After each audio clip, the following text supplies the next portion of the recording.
Hawkins, half volley. Still Hawkins. What skill. Kick a goal, Royal, you deserve it. Champagne stuff.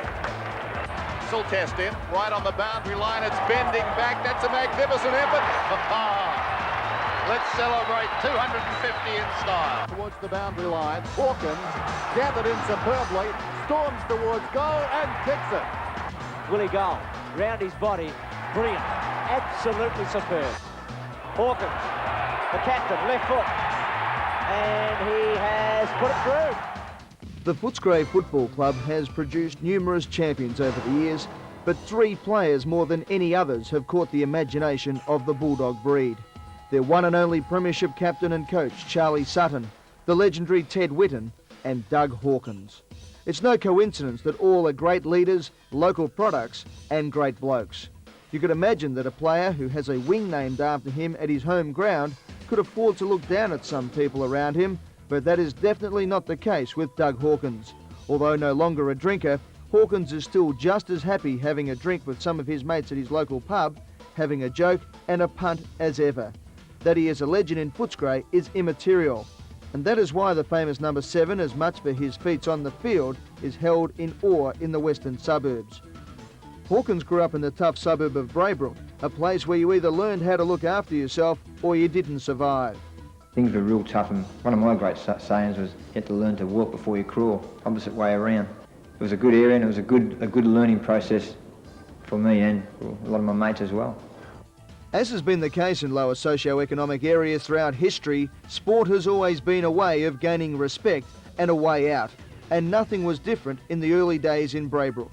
I just wanted to play football at the highest level I could go, or cricket. I love cricket as well, and I always remember back in the early days in Braybrook playing cricket out in the middle of the streets and football and that, but these days you drive down through Braybrook and you don't see many kids that are playing footy or cricket. Things have changed a hell of a lot, but yeah, my ambition was to play footy or cricket. I mean, that did keep me out of a lot of trouble. And surprisingly to many, Doug Hawkins hasn't always been one of the Bulldog breed. I always get in the backyard when no one was around, have a bit of a kick myself and put up the old goals and pretend you were someone else, like a lead star. Like I used to barrack from North Melbourne. I used to think I was Keith Gregg a few times, run down the wing, bouncing the ball in the backyard and having a shot for goal. It was in these early days, playing in the shadows of the local factories, that Hawkins started to make a name for himself. And who said the Western Oval is the only place with a wing named after Dougie? Now a great friend of Hawkins, Greg Murray, used to plot his demise when coaching against the young Hawkins in his early days. We were aware of this skinny kid from Braybrook that had plenty of ability. And around about that time, Yarraville, who were our biggest opponents, had been down to see Doug, and I can remember the offer that we had to, remember he was only a kid at this stage, I think he was 15 or 16, and we had to match an offer of Yarraville. I think their offer was a bag and a pair of boots and a guaranteed 6 games in the first under David Thorpe and $500 a game. And of course I was sent from Sunshine to go and have a look at this kid, and he was certainly one out of the box. I mean, he was very skinny and just a marvellous junior footballer in an era where there were just some sensational players around about that age. A lot of them that Doug played with at Braybrook and other sides in the area that kids went on to play league football. And he was just in a class of his own. And while players in the AFL are only now beginning to complain about the role of the tagger, Hawkins found out at a very early age that just as there are plenty of backslappers for his precocious talents, there are also plenty of head kickers looking to make a name for themselves by being the one who stopped Hawkins. The thing was, you stop Hawkins and you win the game, and I was always under the impression that being as skinny as he was, that he might be a little bit suspect to a bit of the heavy stuff. And Albion and Braybrook in those days were just halcyon games, and I can remember even the under-17s used to produce crowds of 500 to 1,000 people. And the first time we played Braybrook, I specifically said to this kid who had that typical Braybrook upbringing, played for Albion, and I said, look, I think he's got a little bit of a weak ticker, this kid. Give him one early, and if we stop him, we'll win the game. And quarter time had come, and Braybrook, I think, were about 5 goals, and we were 1. And it was a very important game. We had to win the game, I think, to keep in touch with the form. And I said to this kid at quarter time, have you done? He said, I've hit him 3 times, and I don't want to hit him anymore because he's hit me once, and that's enough. Hawkins remembers those games well. Playing Albion was a very strong side, especially with the Geelong jumpers. And plus the grounds were always a little bit smaller, very tight sort of grounds where there wasn't much room to get around blokes or get away from blokes. Albion, a very tough side, and sides like St Albans, very tough. And a lot of the guys, especially the under-13s, under-15s, some of them guys looked like they were 18, 19 year old, very well developed. The Italian boys, they're very well developed. Especially the ones who pulled up to the ground in cars. In cars and got up the tattoos and the earrings and stuff like that. And me being a clean cut sort of boy. Yeah. But yeah, made it very tough. As a good player in a side like that, you would have been a target, so you would have, the days of coming into the AFL and not knowing what a tagger was, you wouldn't have had any troubles like that, would you? Yeah, it was really strange. We were getting tagged at Braybrook in those, the early, mid-70s, and matter of fact, it was very handy because you had Brian Wilson playing as well, and Robert Gwynewagen, who was a great junior footballer as well. They got their attention too as well, so it took a little bit away from me. It was at this time that Hawkins realised that he could play the game a bit, and that there might be more in this football caper than just having a kick with his mates. As well, he was beginning to enjoy success. I think I was about 15. I won an inter-club competition for the local Footscray District League. I knew then that I wasn't going too bad, and plus our club was a very strong club, Braybrook. I played there for 8 years, and we won 6 grand finals, a second and a third. And it was just as well the young Hawkins was getting a kick on the football ground, because he certainly was on the bench when it came to his schooling. School, mate.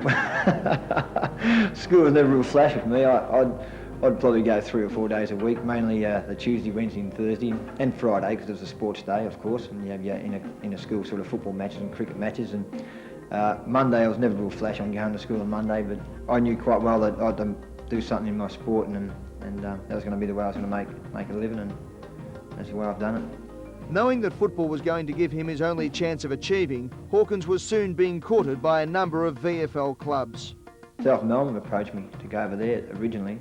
I didn't think Footscray knew about me, but just recently I looked in an old annual report back in 76 it was, and it had a 15-year-old from Braybrook, Doug Hawkins, a likely type.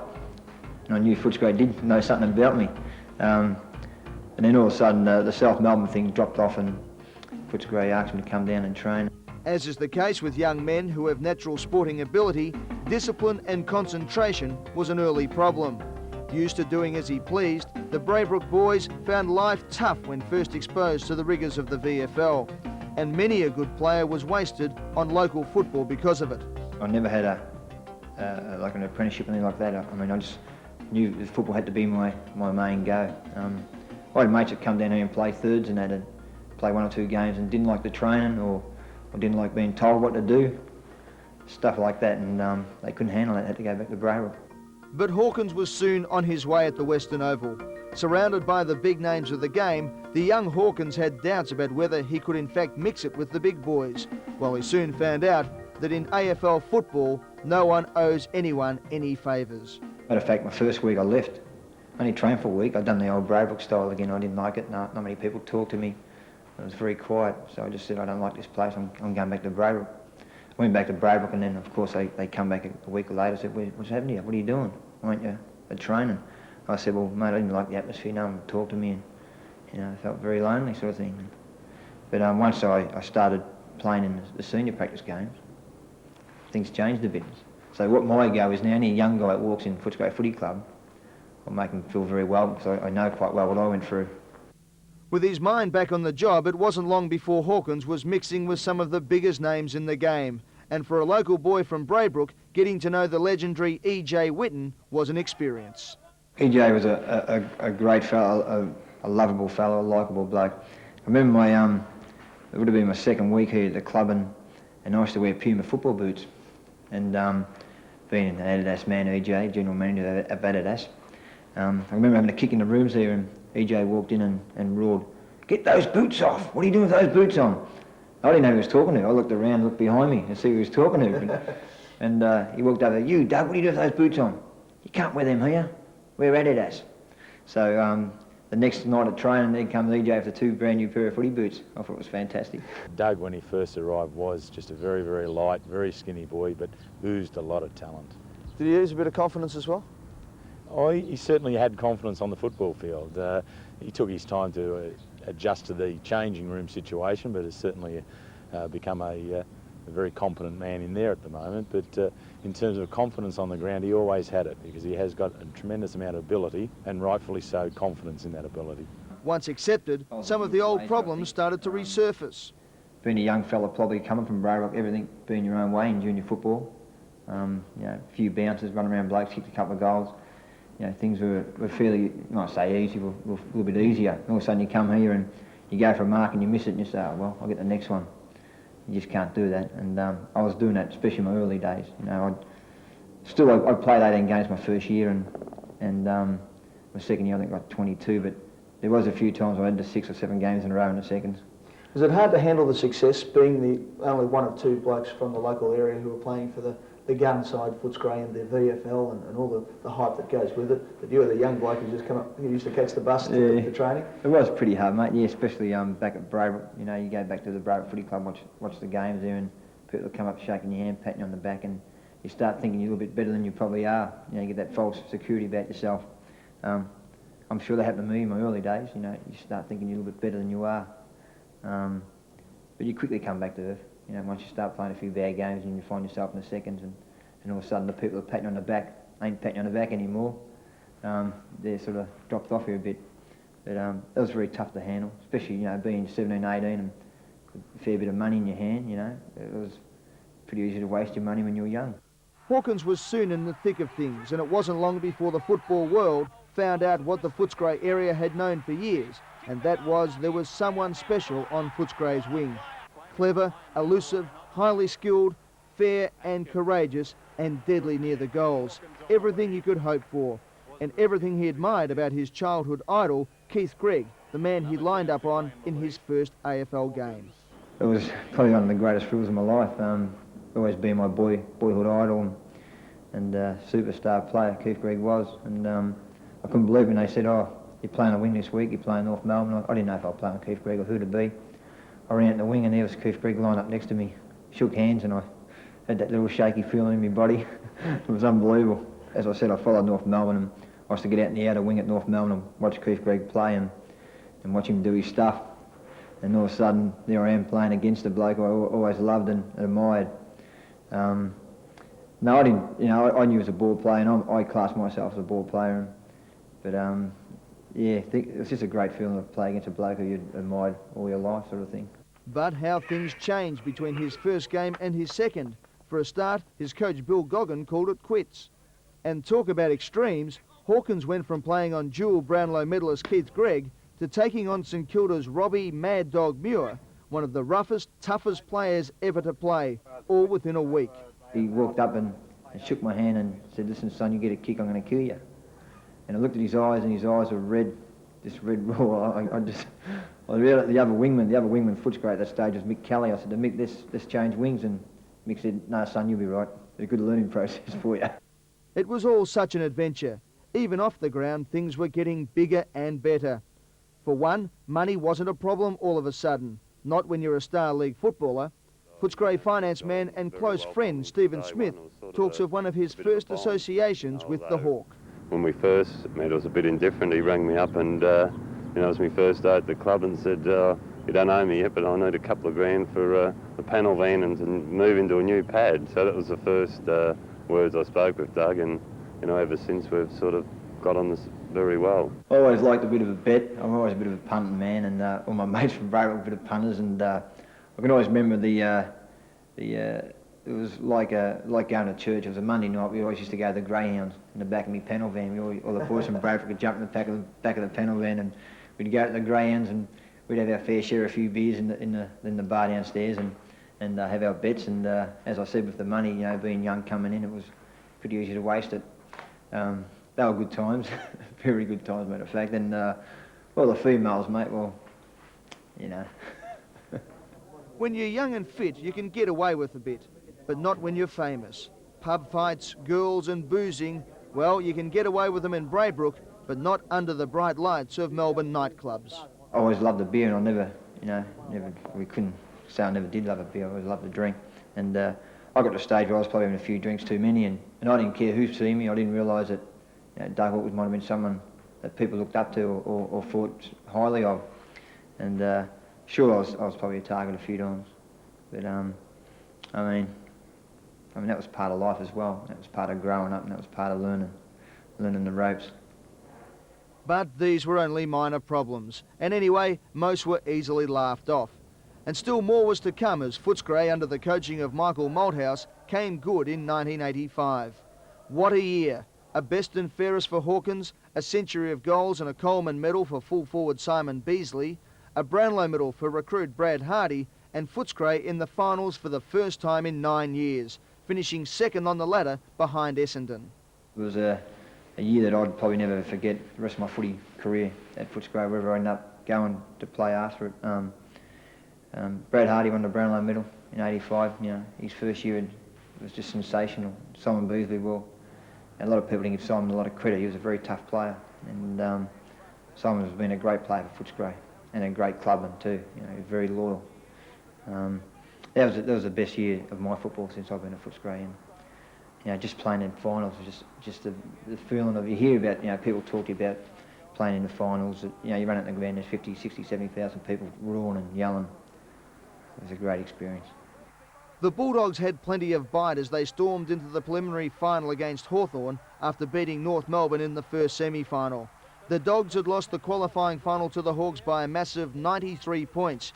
Yet at three-quarter time in the preliminary final, the Bulldogs trailed by just 1 point in their bid to play off for the flag against Essendon. By McLean, over it goes now, and McPherson again doing a great job. Looking down there, he's got it. Well, Beasley would be about 35 to 40 metres out on a 45-degree angle.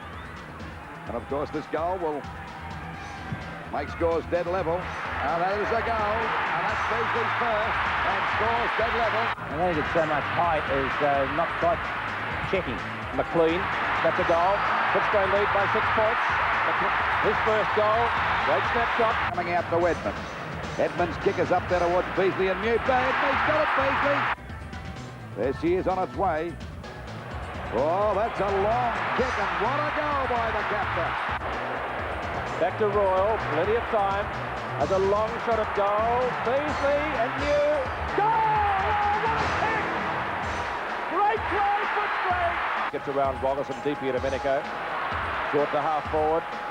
That was Beasley from only 20 metres out.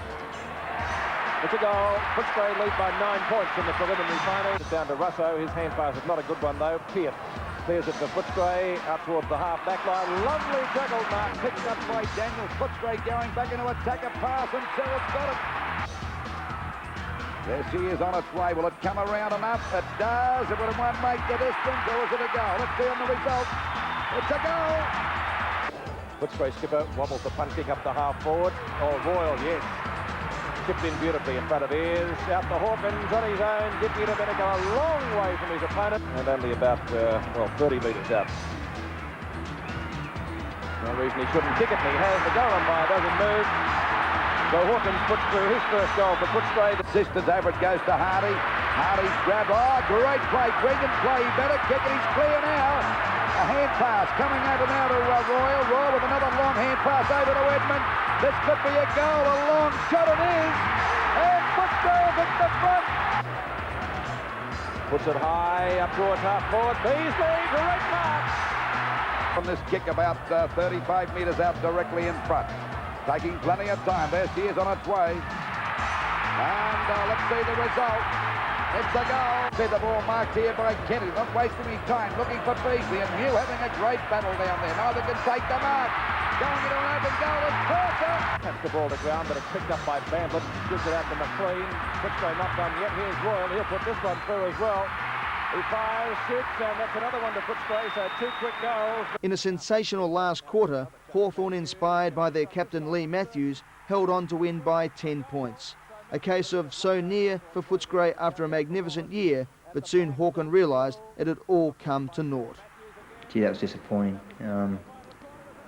It probably didn't really sink into me until probably Sunday lunchtime that we're only 10 points away from playing the grand final. I thought at that stage, you know, what a great effort, you know, because I've never played final. I thought, Footscray, what a great effort making the preliminary final. Of all things, just making the preliminary final.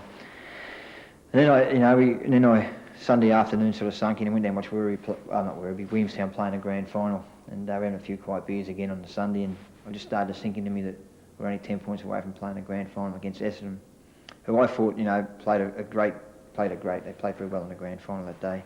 But I thought that, you know, Footscray played well against Essendon, and, you know, I thought we could have done all right. But gee whiz, 10 points. Unbelievable.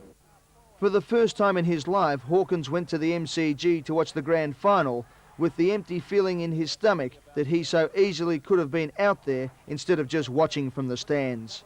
Matter of fact, I had a few quiet beers early before we got there, just to relax a bit. You know, it was very tough. Just the feeling of knowing not being out there. You know, I mean, it could never happen again. Who knows? You know. Still, in football, there is always next year, and understandably, Hawkins looked towards 1986 with tremendous anticipation. And why not? He'd just produced the best year of his career. He was playing in a team capable of mixing it with anyone. He was in the prime of his life. Then suddenly, you know, it was a good year. We were going along pretty well, and all of a sudden, bang, knee injury. You know, 26-year-old, footy career could be over. May never play again. That just really showed me how much football really meant to me. You know, I was just sort of rolling along. Things would come along easy. You know, having a game of footy. You know, playing all right. Life was great. And then whack. Big shock. what was the first thing that went through your mind when you did your knee in that wing? Well, I really thought I broke my leg. Tony Shaw sort of dived across on the ball and hit my leg. I thought I broke my leg. Until I got to see the surgeon that night, and he said, "Oh, I think you've done your medial ligament," which was only, you know, a couple of months out. Then once I'd done the orthoscope, it showed that I'd done my anterior cruciate medial ligament. Plus I'd done my posterior cruciate about 4 years before that. So I've done the whole lot. And then just before the operation, David Young, who was a surgeon, said to me that you may never play again. You know, that's how bad your leg was. I said, 26-year-old, never play footy again. I mean, that's my life. I mean, I've got to play footy. And it just really showed me how much football really meant to me. The knee injury sparked off the toughest 6 months of Doug Hawkins' life, a time where Hawkins had to, for the first time, face up to reality and hard work, and a time where his talents as a sportsman, his closest companion through the tough times, may well have been snatched away from him. Suddenly, Doug Hawkins, the superstar, was poor Dougie with the bad knee. And with his spirits down, Hawkins' life hit the skids. Life after the operation was very tough. You know, I got to a stage where I was very depressed. Led to a lot of very lengthy drinking bouts. You know, it got to a stage where I was just drinking a hell of a lot, just mainly through depression and feeling sorry for myself probably. Plus my punting. You know, I wasn't working. I lost my job. I was driving a truck for a local firm called Canoes Ropes up in Ballarat Road. It was a great job. I really enjoyed it. And all of a sudden that was gone. I had to sell my truck. Had no work. The first 3 months was just unbelievable. You know, the fiancée left me as well. She took off, and mainly due to my you know, drinking and late nights and stuff like that. It was just very tough. It was just, I don't know if any other guys have gone through this thing as well, but geez, it was tough. 3 months just all went away. You know, all I had was my probably, you know, I called my mates, you know, my drinking mates and my punting mates, and they were always going to be there. Yeah, the whole world just fell apart. It was amazing. And then, plus, when you come out of the operation, you can't bend your leg. You think, Jesus, I'm never going to play again. You know, maybe they're right. As bad as it all seemed at the time, Hawkins looks back at that time as one of growing up and of great learning. That knee injury really made me sort of think about my football more, and it's helped me as a person too, I think, to go through the, you know, the downers of things. You know, you read about players having knee injuries and you say to yourself, well, it won't happen to me, I'll be right. I'll play for 10, 15 years and have no troubles. But geez, a lot of guys have gone through hell, mate, with knee injuries. It's unbelievable. With a knee ligament held together synthetically and doubt still in his mind, Hawkins came back. And with his beloved Footscray Guernsey on his back, he headed towards his wing in one of the most emotional comebacks seen in football. I was a little bit overweight. I was about 2 stone overweight. Geez, I was fat. Oh, I was terrible. It was a great buzz, you know. I remember I come on in the second quarter, and I can remember Steve McPherson was having a shot for goal, and Steve looked around to wonder what the big roar was about, you know, thinking it was him kicking the goal. But it was me coming onto the ground. I can remember just sort of running across the ground. I think I floated across to the outer wing and took my position up again on the outer wing. It was just a great buzz, and I think, matter of fact, it's the only time we've ever beaten the Eagles was that game. So it's going to be in my mind for a long time. And come back he did. Like all champions, Hawkins was able to fight back from adversity and relaunch his career, a career that still faced crisis and fulfilled ambition. When you're part of the elite of football, the highest honour the game of Australian rules can bestow is to be selected to represent your state. And in Hawkins' case, the chance to wear the big V of Victoria was a dream come true. It was just a great feeling, just the atmosphere of being involved with Teddy Whitten and the Ron Brashies and these sort of things. It was just amazing. You chuck the big V on at training, you know, for the first time, and you know, I'd run around like Simon Madden, 6'8" or 9. You just felt so big and strong, and just so proud to wear it. It gave Hawkins a chance to enjoy the game at its rarefied best. I can remember at training the first time in '82. I believe we had circle work. I reckon the ball hit the ground twice. Like at your own local, I mean, I say local club, at your own VFL club, you hit the ball, you know, 10, 20 times maybe. But this night at training, the Victorian squad hit the ball twice, hit the ground. I just couldn't believe it. You know, the school level of the players was just unbelievable. We had a couple of wins in South Australia, which was very tough going over there. You know, 40,000 Croatians wanting to kick a Vic and stuff like that. Teddy Whitten got us, you know, really together as a unit. As you said, it was very hard because, you know, the next Saturday you might be playing against the same bloke your team, you know, trying to do a shepherd for and stuff like that. But after the game, we all got together and we really did enjoy our victories. The day after the end of the 1990 Grand Final, Footscray held their best and fairest count at the Cadillac Bar nightclub in Carlton, where Terry Wallace was named the club champion. But it was here that news first broke that the Footscray Football Club would be no more, that a deal had been made with the Fitzroy Football Club to merge the two teams and become the Fitzroy Bulldogs. The deal, heavily weighted towards the Lions, was virtually a takeover. Dougie's wing, his beloved Bulldogs, and a history that he was a proud member of was no more. When I first heard the news, I was just devastated. You know, I was at the stage I was just going to retire and just give football completely away. You know, I was just so devastated from it. Then when I sat down and had a good think about it, you know, I spoke to the wife Raylene and looked at the future. You know, I said, well, you know, you've got to go along with these things. You know, football's changed. Things have changed. It's like a business. If you can't run a business, well, you know, you're going to be out of it, aren't you, really? But showing fight that many believed did not exist in the western suburbs, the Bulldog bit back. And after a magnificent community fundraising campaign and corporate sponsorship from the local area, Footscray survived. And the man they asked to lead the team in its battle for survival, Doug Hawkins. You read of 80-year-old people sitting on corners at lights, rattling tins and that. You know, some of them couldn't walk, so they sat there in chairs or wheelchairs and that.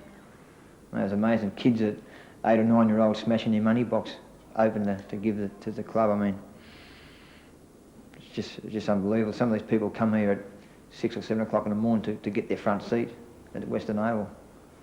You know, I remember I used to live across the road and I'd be driving the milk bar to get the paper and that, and there they are all lined up and queued up. It's amazing what it meant to them.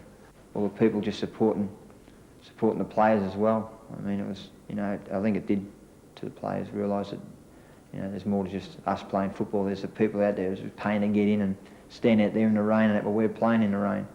You know, we're their heroes and they look up to us. I think Doug over the years has come to epitomise the Footscray Football Club and the western suburbs, and I think that's an accolade to Doug that he has earned and rightfully earned, and he should be very proud of it, and I'm sure he is. I mean, just look over here and have a sign that says the Doug Hawkins wing. I think that's a tremendous gesture to the man. His stand in the fight for our survival was very, very significant, and he was a figurehead for the on-field performance of the club that was recognised and appreciated by many, many people. Coaches have not always had a happy life out at the Western Oval, and Hawkins has played under 6 in his time there. His first, Billy Goggin. Billy Goggin was a great footballer. I really admired his football ability. I didn't know Billy that well, but every time he spoke, I just sort of stared at him and looked at him. You know, just from his reputation of Billy Goggin. He was a nice bloke, Billy, and, you know, as I said, it was very hard to judge him as a coach, going to him for one game and he left. Then Don McKenzie. Donnie was a great thinker, a real football brain. Nice fella too, good bloke. Western Suburbs boy, he played football at Sunshine and that, VFA. Won a Lister medal. He was a good coach, Don. He was very good. Former Richmond champion Royce Hart. Being a North Melbourne supporter, I used to go to the finals and watch North and Richmond in the finals, and Royce Hart would be kicking those 60-yarder goals. He used to make me sick. I used to hate him. Royce Hart, someone belt him, please. Great player. Coach-wise, well, you know, he tried very hard here. You know, I think he done a great job with Carlton Templeton in 1980.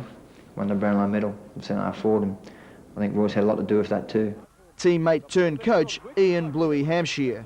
One minute your teammate having a few beers, you're in a bit of a joke, and then all of a sudden he's in charge, giving your orders. Bluey was great. He was a fantastic fella.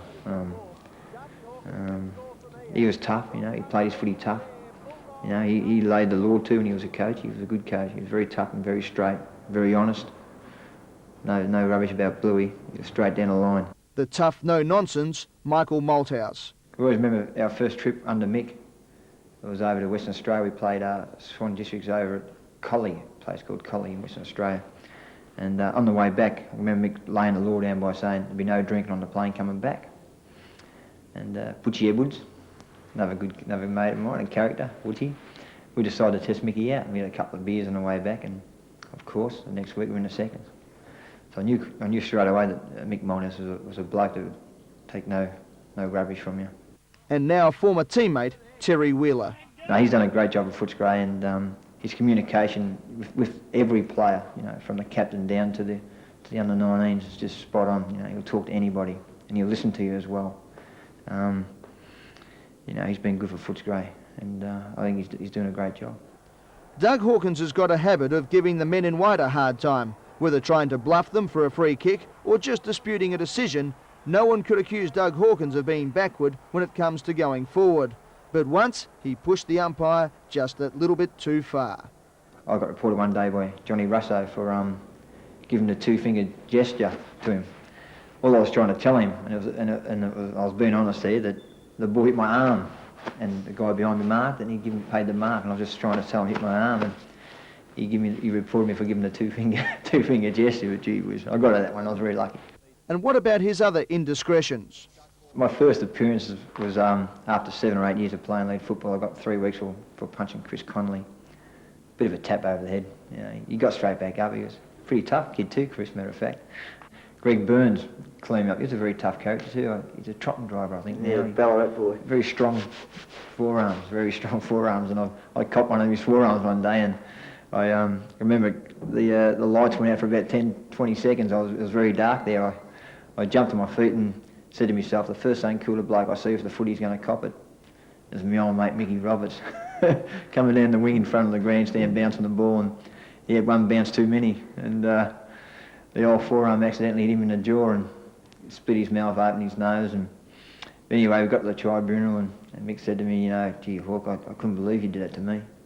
I said, mate, I thought you were Greg Burns. So having seen football in 3 decades, the 70s, the 80s and the 90s in the top league, who does Hawkins rate as his toughest opponents? Gee, Keith Gregg was great, even though he was my idol. You know, he was a great player and he was very tough to play on. But as a matter of fact, I got Keith Gregg after his knee injuries. I'd hate to play on him in the mid-70s when he was flying. It'd be very hard to play on. You know, Wayne Shimbush was a great player. Shimmer was always tough. He's a player who can go both ways, you know, defend and attack. Never give up. You know, just never gives up. You know, Robert Flower, gee whiz, he can just say much more about Robert Flower. He was a great player, you know, built very lightly built, but courageous. I think he was a great player, Robert Flower. He always, you know, Victorian side, Robert Flower was always the first one picked, and probably one, you know, best player on most occasions. A great, you know, a big occasion player. I'd like to see him play in the finals. If Melbourne played finals, it would have been sensational. You know, look at Dipper. Dipper was a great, you know, for a bloke of his size and built, playing on the wing for many years. Amazing, you know, just so tough and full of character. Jeff Cunningham, St Kilda, old Joffy, was very tough, and you know, a bloke who I, you know, didn't have a hell of a lot. Well, he had a lot of ability, but just the will to do well and his toughness. He was a very tough player, Joffer, and Merv Nagel was another one that come to mind. then you look at Ricky Barham, Mickey Turner. I mean, geez, it was a great era of wingmen in those days. Hawkins rates 1980 Brownlow medalist Kelvin Templeton as his most talented teammate. The year he won the medal in 1980 was just out of this world. He was sensational. I remember one game we played something cool about here, and I think he had 25 kicks, 16 marks, 15 handballs, and kicked 6 goals, 4 or something from centre half forward. He was sensational, Templeton. Behind him very closely followed a lovely little fellow, Brian Royal. I mean, Choco Royal's been a great player for Footscray. He's probably never finished out of the first 3 in the best and fairest he's been at the club, which I think speaks for itself. And you know, he was always, you know, Victorian sides, always one of the first picked from Footscray. Especially 84, 85, he's probably the best rover in Australia at that stage. I class him that way. Dale Waitman wasn't, you know, they were very similar type players. You know, then you got your Brad Hardy's. Brad was a great player, and he played here for a year and 2 years. You know, first year winning the Brownlow medal was fantastic. So he was a great player, Brad. Andrew Purser, you know, ruckman who was 6'3", rucked non-stop most games, never hardly had a rest. He'd done it for about 6 years. And his best players of all time? Keith Gregg again, I think. I'm a North man. I'm going to say Malcolm Blight, because he was a great player as well. He had that special ability to do something when the games are tight. He'd do something special, take that big high mark, or kick the goal on the left foot, run down the boundary, and then get dragged by Ron Barassi for doing it. You know, they were sort of players, you know, that come to mind very quickly. And what does his peers think of Hawkins himself? Dougie Hawkins is a real character of the AFL, I suppose you'd call him, and you know, he's been a great player for Footscray, one of the best ever, I think, for Footscray. So, great character, great for the game, and you know, as I said, he's got the ability to match it too. It'd be pretty hard to leave someone like Dougie out of your best, probably your best team, because he's been a great player, you know, for Footscray, and played a lot of great games, and I suppose the consistency there with him just shows. And he's a very clever player, you know, very quick mover. He's a different type of player to a lot of others. He's got very good hand-ball coordination, like he's very good with his hands and that, and reads the game very well. But he's been a great player, you know, like for Footscray over the years, and I think that, you know, even to come back after a severe knee like he's had a few ups and downs and that in his time, but, you know, to take on the captaincy and to be playing as well as he is at the moment, it's been a bit of a feather in his cap, I think. Despite or because of his knockabout nature, his love of a beer over the years and a good laugh, everyone has a story about Doug Hawkins, like the time he fell asleep ringing Japan and woke up with a $3,000 phone bill. Doug used to like getting out on the grog on a Saturday night, and on the Sunday morning, religiously, it didn't matter what time he got home, he would always take his dogs for a walk. The dogs were just #1 priority on a Sunday morning. It didn't make any difference who else was there. The dogs had to go for a walk. He took the dogs down for a walk to the creek one morning, and he'd obviously only been home about half an hour, and the dogs had sort of taken Doug for a walk, and they got a little bit close to the edge, and the dogs jumped in the creek, and of course Doug either had the leads wrapped around his arm, but he went in after them.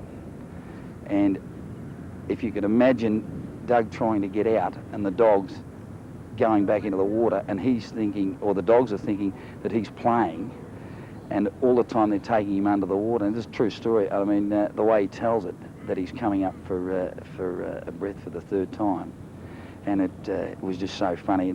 And during the course of it, I think he lost his jocks, so he ended up having to make his way home in the early hours of the morning with a belly full of creek water and no jocks on to get back home. The night before his wedding, he come down and stayed at our place, and I was supposed to be looking after him, but I didn't do too good a job. We sort of got to bed at 5 o'clock. He locked his car keys in the car to get to the wedding the next day, and the RACV bloke didn't know who he was, so he wouldn't open the car.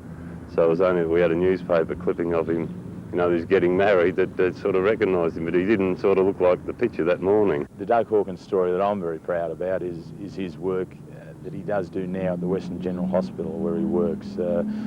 Doug is employed there in in the goods area, delivery area, whatever, but the work he does with the patients, I think, is a tremendous amount of work that he does for those people. And so the story that I like about Doug Hawkins is that Doug Hawkins the man, Doug Hawkins the person who spends so much of his own personal time sharing it around with other people, and his job at the Western General Hospital is a fine example of that.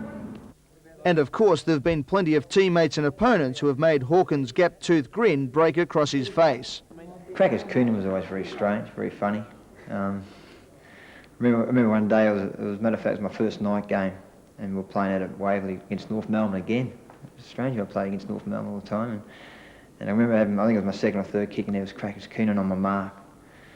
You kick this, you little mongrel, scrawny little mongrel, I'm going to kill you, I'm going to knock your head off and all this sort of thing. He had no teeth, and he was pretty ugly too, and he's not real flash. He's not real pretty, and I hope he doesn't mind me saying it, but he's not real good looking. And there I am, a 17-year-old, you know, will I kick this goal, you know, put Footscray one goal in front, or will I miss it or then Crackers won't belt me head off? What will I do? So I just put the head down and aimed, and went straight through. So you come and catch me, Crackers, come and catch me. With Dipper, we've had some great battles with Dipper, and you know, he's been a great player for Hawthorn for years and years and years. And when I say battles, I mean just tough things, but just a tough player. And then after the game, we always shake hands and have a quiet drink together and that. What about around the club? It must have been strange for such a working class club like Footscray to have a guy like Simon Beasley coming in his pinstriped suit every day from the stock market. Yeah, when he first arrived, he came in with the suit, and I thought, gee, who's this bloke? He won't get along with these us fellas out here. He's not going to make it, this bloke Simon Beasley. But gee, all of a sudden he just showed he had that bit of character about him, charisma. He mixed in so well from the word go, you know. He was a joker, he loved a joke, and loved a bit of a punt. Drinker, well, never was a real drinker, but he mixed in from the word go. He was fabulous. I think where did he come from? Western Australia, I think it was Swan District, so that was probably a pretty tough sort of area too. Yeah, the old pinstripe suit when he first walked in, I couldn't believe it. But he done very well, he mixed in very well. So now Hawkins has realised time is catching up. He's given up the beer, married with a family, and dedication is no longer a chore but a natural reaction. He has lost 1.5 stone, but in true Hawkins tradition, his last drink was a beauty. Was there any one incident that maybe helped you decide to get off the grog? I knew you were going to ask me that. It was my old mate, Terry Wallace, and Terry Wallace, geez, talking about players, he was a great player, Terry Wallace. I mean, best and fairest and premierships, and he's a good drinker too, Terry Wallace. He took me out. We went out to the races one day, went out to Sandown on a Tuesday, and we had a few drinks and went to a sportsman's night that night. On the Tuesday night, met Brad Hardy there, and we done a sportsman's night, and then we went into the Chevron and had a few quiet drinks there, and end up waking up in this bus out at Cheltenham. So anyway, I had the night off because it was our breakup, you know, the annual breakup after the end of the year. You have that bit of a night out. Anyway, then the Wednesday morning, Terry decides he wants to go to Seymour races. I said, listen, mate, I've got to go home. I can't be going to Seymour races. Anyway, 9 o'clock down the Hume Highway, there we go in this bus to Seymour races. And I'm on it. I couldn't believe I was on it. I wanted to go home. But anyway, we had a good day at the races again, and I got home on Thursday. 2 days later. And I went home, got in bed, and I said to myself, I'm not drinking no more. I'm giving it away, and I've had a beer since. Like everyone, Hawkins has settled down. He's married to Raylene, and with a young daughter has found joys he never dreamed of as a young knockabout. A lot of people tell you about when you get married, your life changes. I mean, that's true. When you have a baby, your life changes again. And in my case, for the good. You know, as I said, I've always been a pretty wild sort of boy and a bit erratic. And being married and having a family, mate, the responsibility's been, I love it. You know, going home, your little girl meeting you at the door, daddy, daddy, daddy, I mean, it's fantastic. And my wife's been a great support. I'm pretty sure without her support, where could Doug Hawkins be now? Who knows, you know. I was going living life pretty full and very fast. But she's been a great help too. He's a great guy. He's a legend, and his ability to be loved by everybody is just amazing. I mean, he's a rogue, he's a villain. The deal with Doug has just been, you know, fantastic. I think his greatest assets, not only his great football skills, obviously, is the fact that he can mix with people at all levels within the club, and the mail we've got in the files over the year from, you know, from kids he's visited in hospital to the elderly people, and that have just been tremendous. And a lot of people probably wouldn't realise what he's done for everyone out in the West over his career. He's a fine example for many of the boys who live within our area of if you're able to knuckle down and do some work and make the most of what the talents you're given, you can do well. I mean, Doug has been blessed with God-given talents in the football area, and he's utilised them to the utmost, and I think that's a credit to him, and it is an example that is quite easily followed by many, many other people from out the western suburbs. Well, Doug Hawkins certainly hasn't been a saint, but he's been a great bloke. Hawkins has enjoyed life to the full, but at the same time brought untold joy to people's lives by signing an autograph, visiting someone in hospital, having a beer and a chat, or by doing what he does best, and what he'll always be remembered for, producing pure magic in the red, white and blue on the Doug Hawkins wing. I've lived life to the fullest, you know. As I said, I've had some great times, you know, been up there and times being down there. I wouldn't change many things. Maybe a little bit when I was a bit younger, you know, straighten myself out a little bit earlier. But mate, I've had a good life. I can't complain. I've been to hell and back and survived it, so if I go again, well, I'll get through it. I won't be going again, mate, I'll tell you that right now. Hawkins, left foot, straight kick. He's done it again. Battles on. Liberatore, clever hand pass to Hawkins. 25 metres out. Have they got there first? Yes, they have. Leads the hand pass away. Hawkins after it again. Dougie Hawkins. How do you like that? Drops a little bit short. Whitney, but gee, that would have been spectacular. Hawkins has dropped it. The kick off the side of Colonuke's left foot. Good gather by Hawkins, coming back into some form. Dougie Hawkins could score from here. Drop punt kick is there. Bulldog nail in the coffin. Baxter goes for a longer kick this time. Oh, Hawkins, what a mark! Back to Bradley. Long to half forward flank. Hawkins again. Keith had to beat about 3 opponents. Now can Hawkins do something? The Hawk, the skipper, has goal, brings a smile to his face, has to try to beat 2 of them. Up to Hawkins. Hawkins onto the left foot and goal. On the bounce to Hawkins, 55 metres out. He unloads a big one. It's there. Badly injured, not playing again this year. And there's a great piece of play by Dougie Hawkins.